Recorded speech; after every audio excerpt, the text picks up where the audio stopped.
يصلح لكم أعمالكم ويغفر لكم ذنوبكم ومن يطع الله ورسوله فقد فاز فوزا عظيما. أما بعد فأعوذ بالله السميع العليم من الشيطان الرجيم.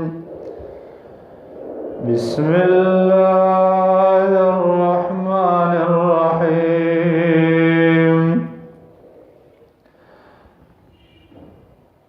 ورحمتي وسعت كل شيء فسأكتبها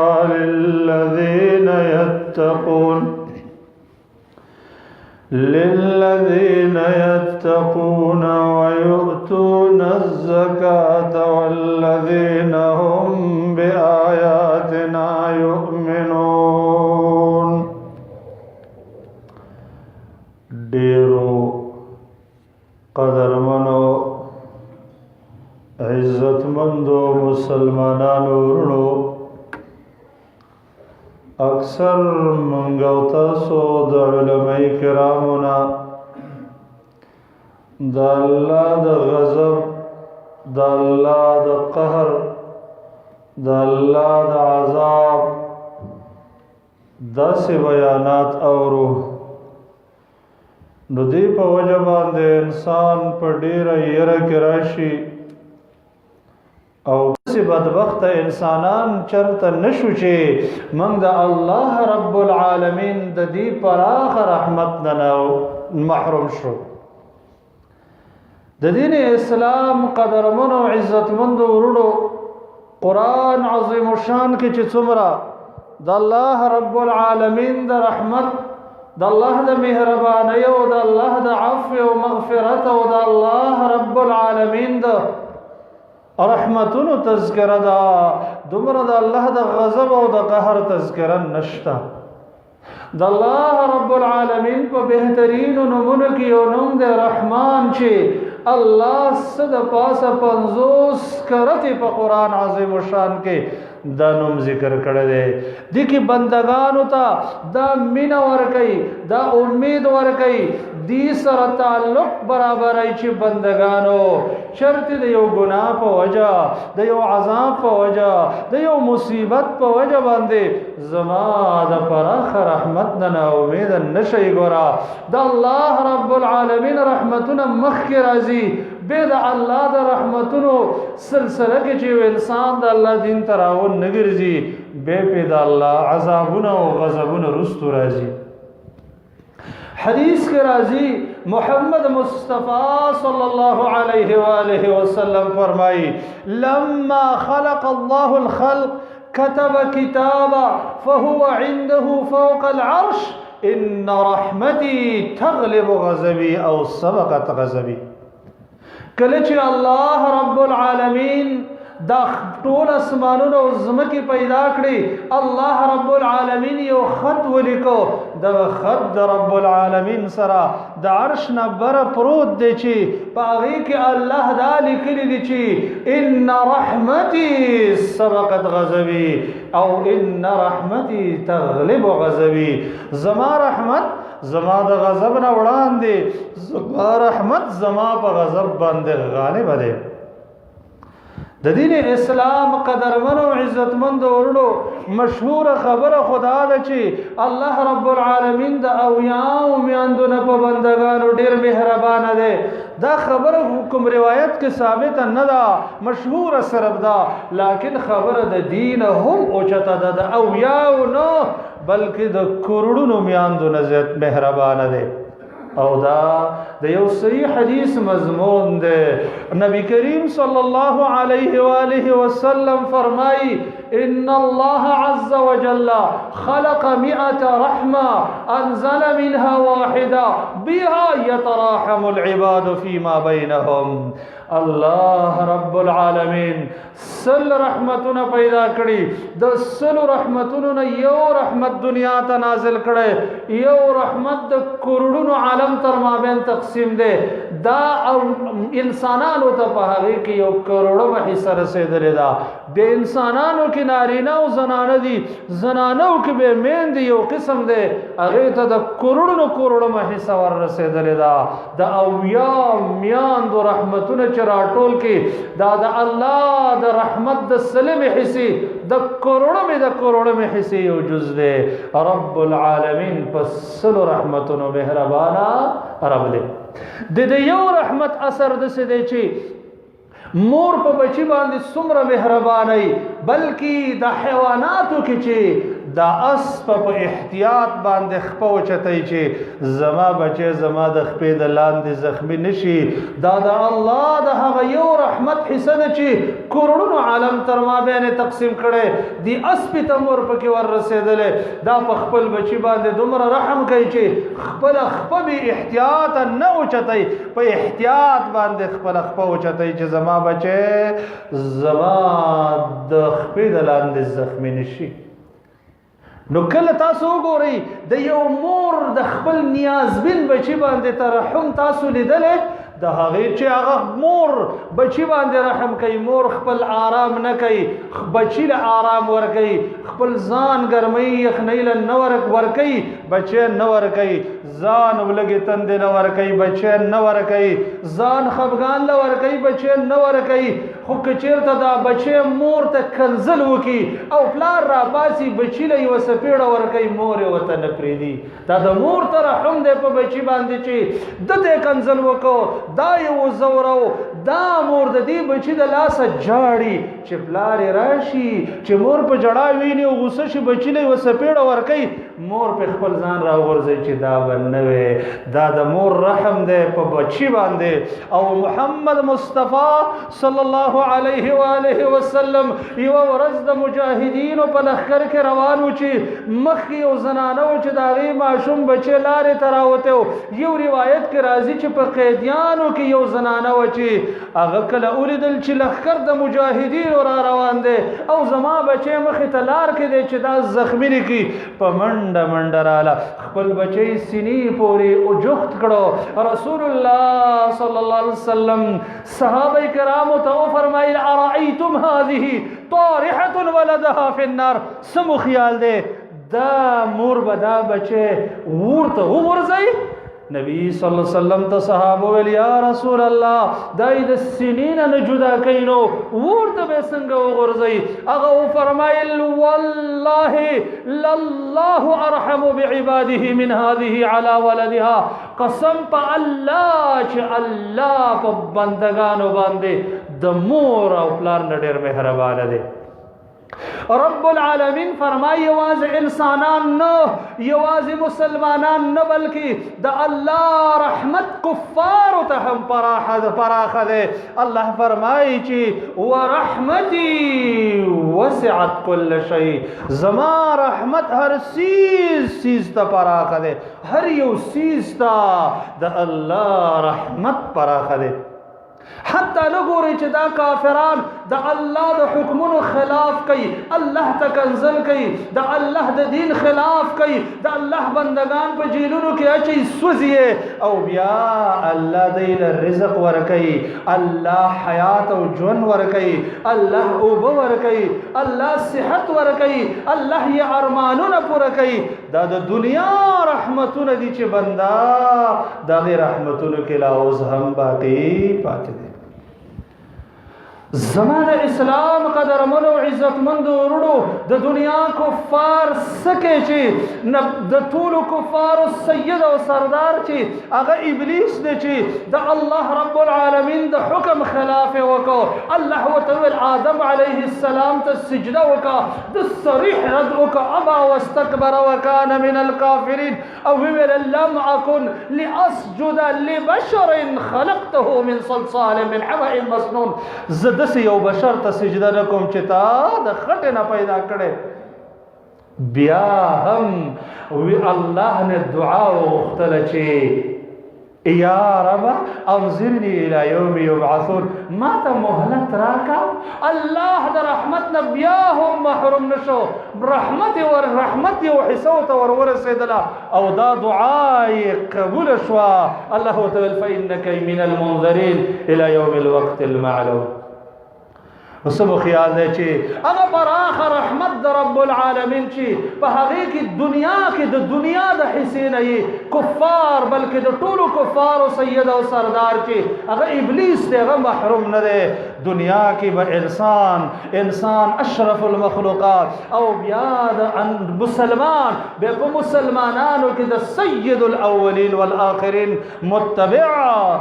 هغه به څنګه محروم پاتې شي؟ کلا وحاشا.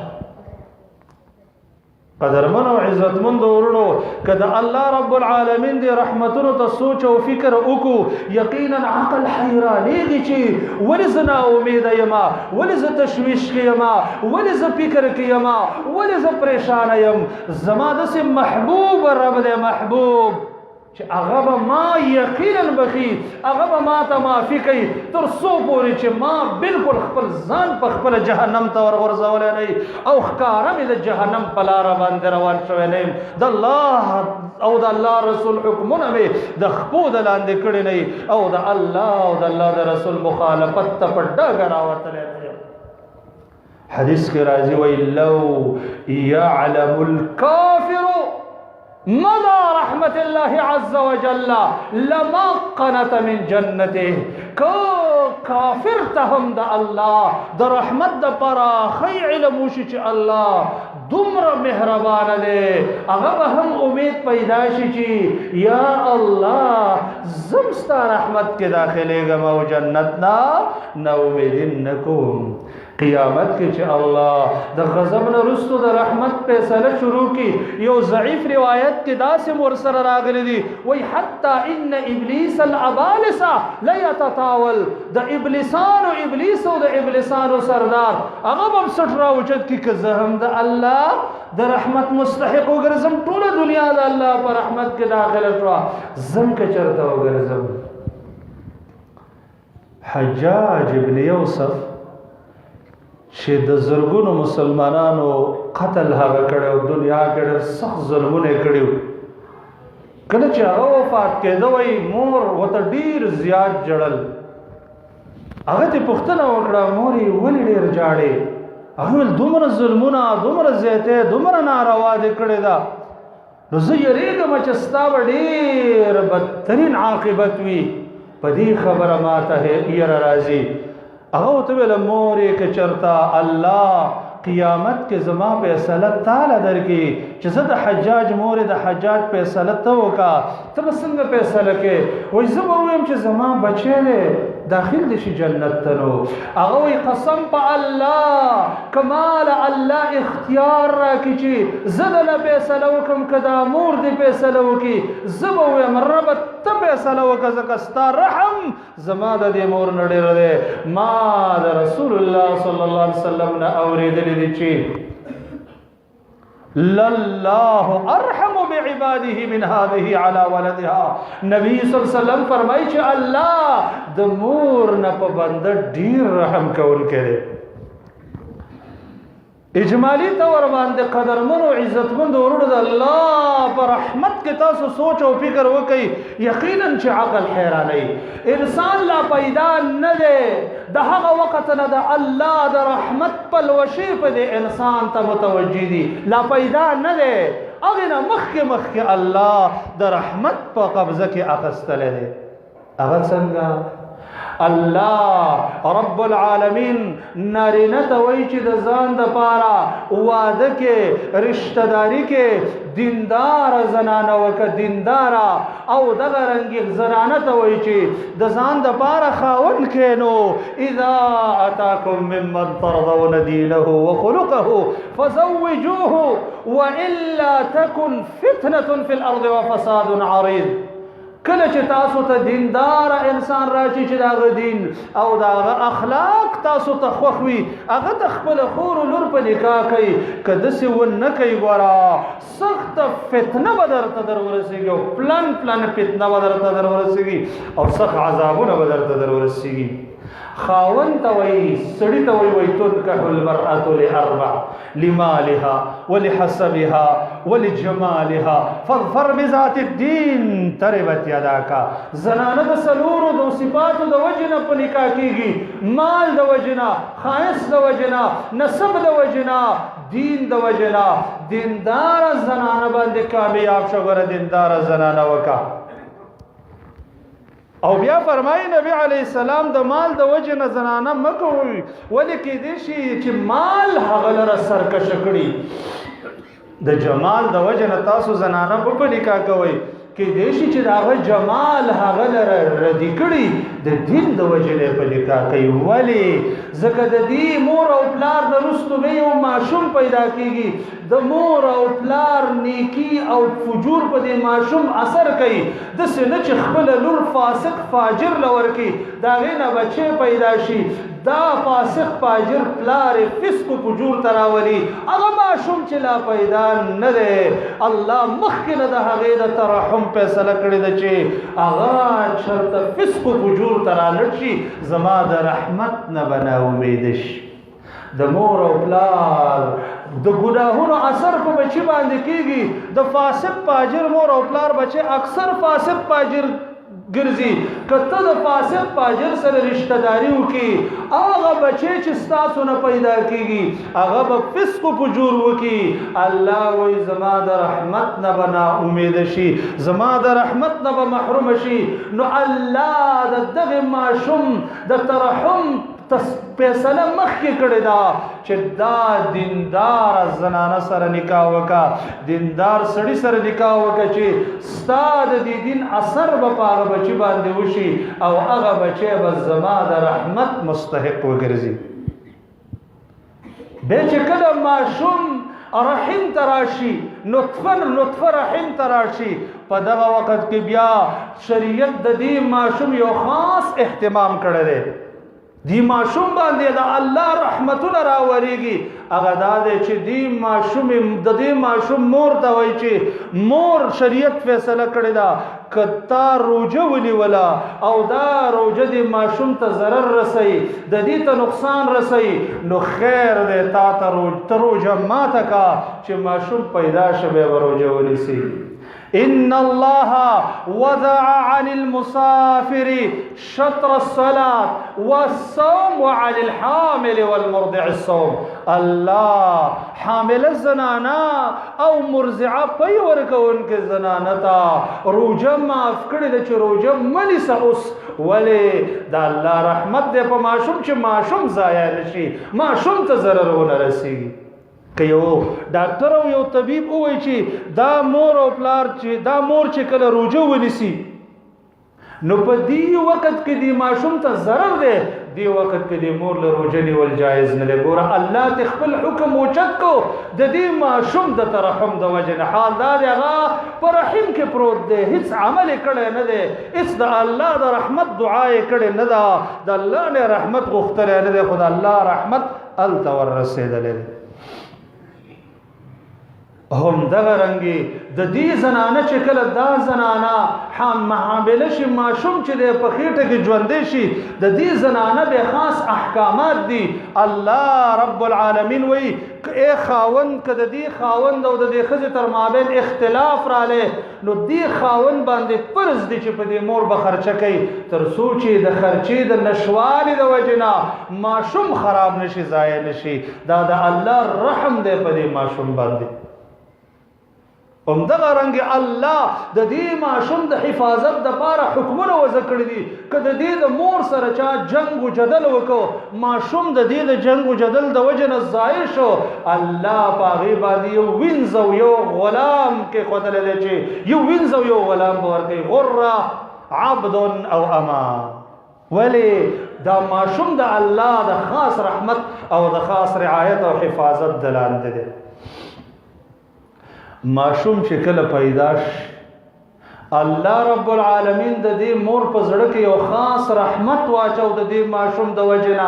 چې دا مور چې مخکې خوب پرې ښودلی نه شو اوس دې ماشوم بچي ته دا خوب پرېږدي خپل ځان ګرمۍ یخنۍ له ورکوي خو بچی ګرمۍ یخنۍ له نه ورکوي ځان جړا له ورکوي خو ماشوم جړا ته نه پرېږدي ځان سخت له ورکوي خو ماشوم جړا ته نه پرېږدي دا ولې دا د بندگانو زړونه د الله د دوو ګوتو تر مابین دي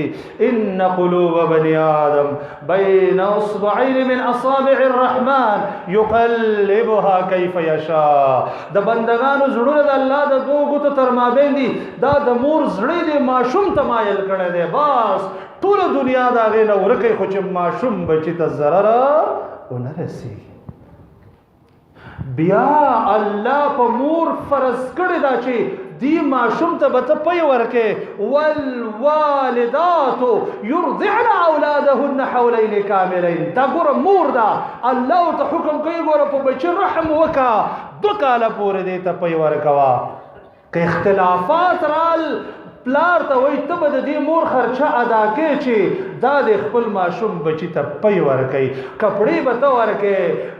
خرچه به ته ورکې خو دا د ماشوم بچي ته پی ورکوي د 2 کاله سلسلې نه رستو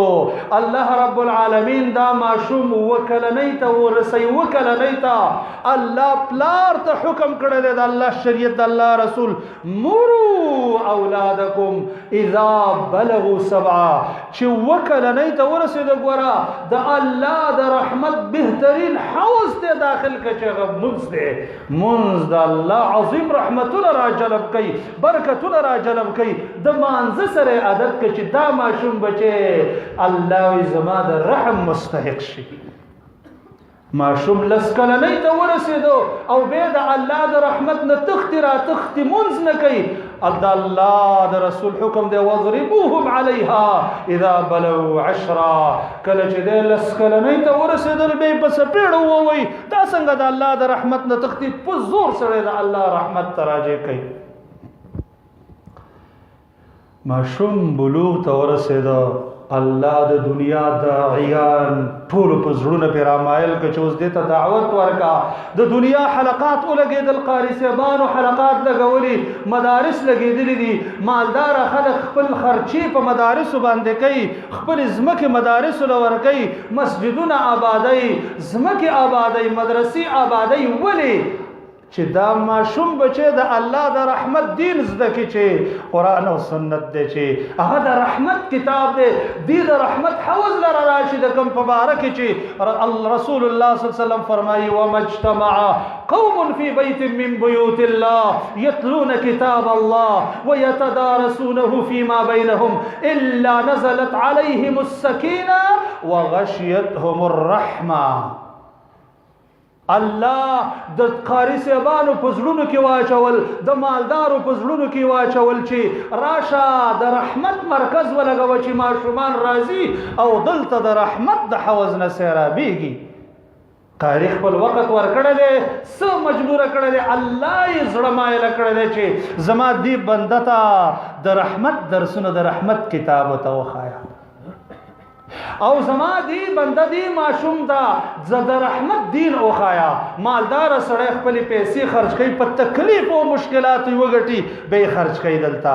سړی جیداد 1 انچ ځمکه 1 ګز ځمکه چاله نه ورکوي په مرلو جریبونو ځمکه مدرسې ته وقف کړي ولې چې دلته د الله د رحمت یو مرکز جوړ شي او د الله بندگان د دې رحمت نه سیرابېږي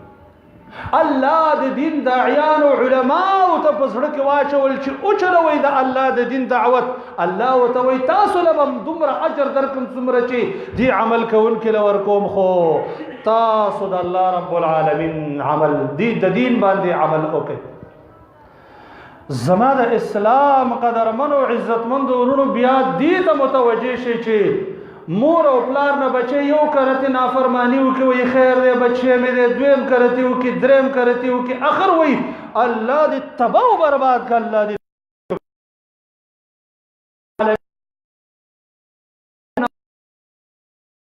ورکه یو په سلم کال وای چې الله بد مې کړی دي استه الله معاف کی سل کال ګناهونه ورته په یو توبه باندې معاف کی بے دا اللہ دی پراخ رحمت منو عزت مند ورلو انسان گناہ کئی اللہ دا او چی یو انسان چندے زیتائی وسو چندہ اللہ کے چندہ زیتائی لس چندہ اللہ فرمائی من جاء بالحسنة فله عشر امثالها جاء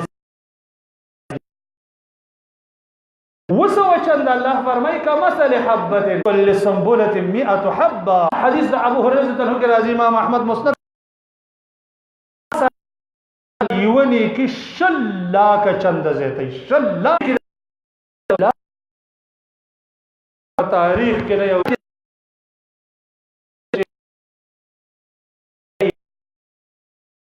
وسو چند پر شلا صابرون اجرهم